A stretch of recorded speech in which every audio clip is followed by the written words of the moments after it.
At Los Angeles Airport, a tale of contrasts. The bustling Los Angeles airport was its usual hive of activity, travelers hurrying, luggage wheels clattering, and countless conversations blending into a hum of chaos. Amid it all, a man stood quietly in the first-class line. That man was Keanu Reeves. Keanu's appearance was unassuming, a plaid shirt, well-worn jeans, and scuffed boots. His backpack bore the marks of many journeys, hinting at stories it could tell. He didn't draw attention to himself. Instead, his understated demeanor exuded a calm that set him apart from the frenzy around him. He stood there tranquil, soaking in the moment while those around him seemed caught in the airport's hurried rhythm. Behind him in line was Victor Harding. Victor embodied the opposite. Dressed in an immaculate, tailored suit and polished shoes, he was a picture of refinement, or perhaps vanity. His cologne announced his presence before he spoke. Every movement seemed calculated, as if he expected the world to take notice. When Victor's eyes landed on Keanu, a flicker of disdain crossed his face. Unable to resist, he made a snide remark. "First class, huh?" Victor said with a smirk. "You never know who might show up here these days." Keanu turned to face him, his expression unbothered. "Yeah," he said evenly. "The world is full of surprises." Victor was momentarily taken aback, clearly expecting a different reaction. He quickly recovered and pushed further. "Look, nothing personal," Victor continued, his tone laced with condescension, "but you don't exactly seem like the first-class type." Keanu's response was simple, a small, polite smile that didn't dignify the comment with further acknowledgement. When it came time to board, the two men moved through the first-class line. Victor walked with purposeful strides, projecting confidence. Keanu, meanwhile, maintained his unhurried pace, seemingly unaffected by the commotion around him. As fate would have it, their assigned seats were side by side. "You've got to be kidding me," Victor muttered under his breath as he dropped into his seat, glancing at Keanu. Of all the places, Keanu merely smiled, settling into his seat. "Looks like we're traveling together," he said amicably. Victor shifted uncomfortably, his initial amusement giving way to annoyance. He couldn't shake the feeling that Keanu's quiet presence was unsettling. After the plane took off, Victor leaned toward Keanu, striking up a conversation that was less about connecting and more about asserting himself. "So what do you do for a living?" he asked casually, the kind of question meant to assess status. Keanu, adjusting his backpack under the seat, looked up. "I work in film," he replied simply. Victor raised an eyebrow. "Oh, I see. Commercials? Small-time stuff?" Keanu smiled lightly. "Something like that." Victor chuckled, clearly amused.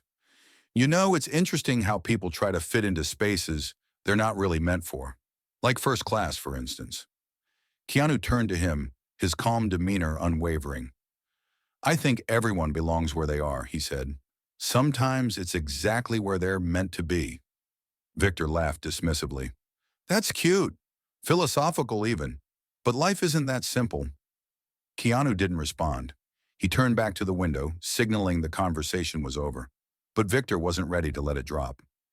"You know," Victor said, leaning closer, "there are just some places that money can't buy you into. Some things are simply out of reach for certain people." Keanu met his gaze with a measured look that was equal parts patience and resolve. It was the kind of look that spoke volumes without a word. Victor leaned back, satisfied, convinced he'd made his point. As the in-flight service began, Victor made sure to assert himself again. "A glass of champagne," he told the flight attendant, his tone confident. "Something fitting for this seat." When the attendant turned to Keanu, he made a simple request. "Just water, please." Victor laughed, shaking his head. "Water? In first class? Don't tell me you're passing up the experience." Keanu took the bottle handed to him and smiled. "Sometimes simplicity is enough," he replied. Victor scoffed. "Sure, for people who settle for less. Not everyone's cut out to enjoy the best life has to offer." Keanu raised the bottle in a small gesture of acknowledgement and took a sip. "Maybe the best is different for everyone," he said. Victor's laugh was sharp. "Or maybe people say that because they've never had access to the real best." Other passengers nearby began to take notice. While Keanu remained unbothered, Victor's arrogance was becoming harder to ignore. "You know," Victor said, raising his champagne glass, Life's like first class. You work hard, earn your spot, and get to enjoy it. Victor was convinced he was in control of the exchange. But for everyone watching, the real power lay in Keanu's quiet dignity, a lesson Victor was about to learn. Some people, it seems, find themselves in first class purely by luck. Or at least that's what Victor thought as he glanced at Keanu, now sipping from his water bottle with the same calm demeanor he'd shown throughout the interaction. Finally, Keanu turned to Victor, his expression serene but tinged with a newfound resolve. Luck or hard work, Keanu said, his voice steady. We all end up in the same place when the flight lands, don't we? The passengers around them, who had been subtly listening, now leaned in more intently. The cabin grew unusually quiet, as if the tension in the air had pulled everyone into the unfolding exchange. A few exchanged knowing glances, recognizing the subtle wisdom in Keanu's words. Victor forced a smile, though it didn't quite mask his discomfort. Well, he replied, I wouldn't say that. Some of us just operate on a higher level. Not everyone really appreciates what it means to be here. Keanu studied him for a moment before leaning back slightly, crossing his arms in a relaxed yet deliberate motion. I think the real value of being here, he said, gesturing subtly to their surroundings, isn't in what you have, but in how you treat others.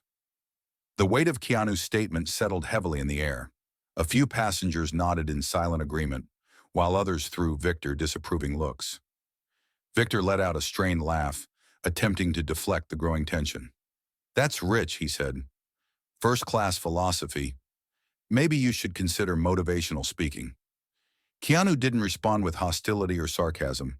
Instead, he simply offered a small, almost enigmatic smile before turning his gaze back to the window. It was clear he had no intention of escalating the interaction. Victor, however, wasn't finished. His need to regain control of the situation drove him to press further. You know, he began, swirling his champagne in his glass, people who talk about humility and simplicity are usually the ones who don't have much else to show. Keanu turned back to face him, his expression as calm as ever.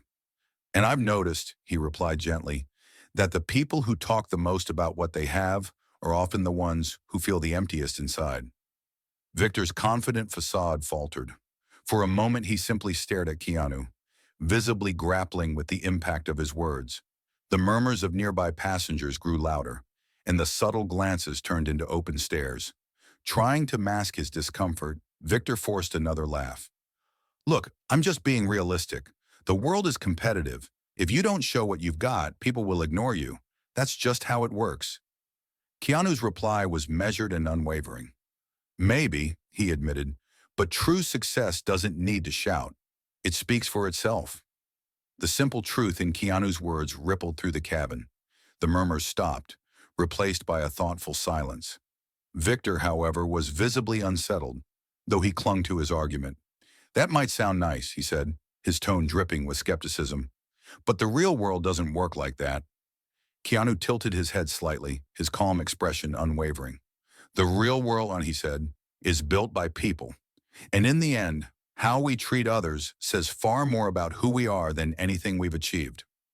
Victor shifted uncomfortably in his seat, his earlier confidence all but gone. He opened his mouth to retort but found himself at a loss for words. The flight attendant, sensing the tension, approached to collect their glasses. Victor seized the opportunity to take one last jab. You know, he said, life is a lot like first class. You work hard, earn your spot, and then get to enjoy it. But some people, well, they're only here because they got lucky. Keanu placed his water bottle on the tray table and leaned forward slightly, meeting Victor's gaze with a newfound intensity. Luck or hard work, he said softly. It doesn't matter how we got here. What matters is what we do while we're here. Victor froze, his earlier bravado completely gone. The passengers around them exchanged approving nods, while some cast disapproving glances at Victor. It was clear the tide of opinion had turned. As the flight continued, Victor sank into his seat, avoiding the gaze of those around him. His earlier confidence had been replaced by an unmistakable air of shame. Later, the flight attendant returned to Keanu with a message from the captain. Mr. Reeves, she said with a polite smile, your connection in Tokyo has been confirmed. The captain also sends his regards. The cabin fell silent as the name Reeves echoed through the air. A ripple of recognition spread among the passengers. Victor's face turned pale as the realization hit him. Reeves, he muttered, his voice barely audible. Keanu Reeves. Keanu nodded politely to the flight attendant, then turned to Victor, his expression unchanged. Is something wrong? He asked, his tone calm and kind. Victor stammered, struggling to form coherent words. I didn't know it was you. I didn't mean to. Keanu held up a hand, stopping him gently. It doesn't matter who I am, he said. What matters is how you choose to treat people, no matter who they are. Victor fell silent, his earlier arrogance now fully replaced by introspection. Keanu leaned back in his seat, signaling the end of the conversation. By the time the plane landed, Victor had been given much to think about. Keanu's words lingered in his mind, a powerful reminder that true success isn't about wealth or status, but about kindness, humility, and the way we treat those around us.